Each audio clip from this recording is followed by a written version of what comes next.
කාලේ කන දෙයක් කියලා. ඒ කලාව සහ ජීවිතය එකට යා කරන ගේම්ස් තියෙනවා. ඒ අතරින් මයින්ක්‍රාෆ්ට් කියන්නේ මොන වගේ ගේම් එකක්ද?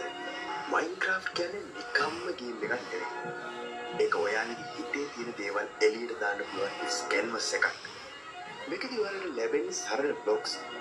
හැබැයි මේ බ්ලොක්ස් වලින් ඔයාලට හිතන්නවත් බැරි දැවැන්ත නිර්මාණ ගොඩනගන්න පුළුවන්. ඒක හරියට 3D පික්සල් කලාවක් වගේ. අනිත් පැත්තෙන් බැලුවොත් මයින්ක්‍රාෆ්ට් කියන්නේ අපේ ජීවිතේ කැඩපතක් වගේ. අපි ගේම් එක පටන් ගන්නේ මොකුත් නැතුව. හිස්සක්. ගස් කපලා, ගල් කඩලා, මහන්සි වෙලා තමයි අපි දින්නේ. හරියට ජීවිතේ අපි බින්දුවෙන් පටන් අරන් ගොඩනගෙනවා වගේ. පළවෙනි රෑ අඳුරට ප්‍රශ්න වලට බයි හැංගිලා ඉඳලා පස්සේ අපේම කියලා ආරක්ෂිත ලෝකයක් හදාගන්නවා. ජීවිතේ වගේම තමයි. මේ ගේම් එකෙත් අපිට යන්න ඕනේ පාර කවුරුත් කියලා දෙන්නේ නැහැ. රූල්ස් නැහැ. ඔයාට ඕනේ නම් සාමකාමී ගොවියෙක් වෙන්න පුළුවන්.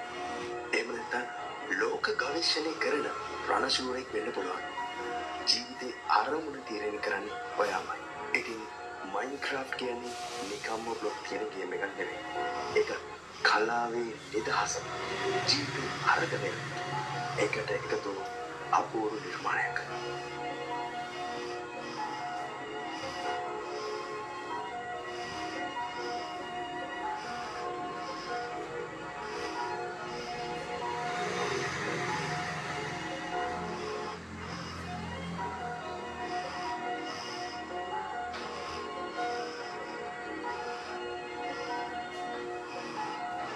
ගොඩක් අය හිතන්නේ ගේම්ස්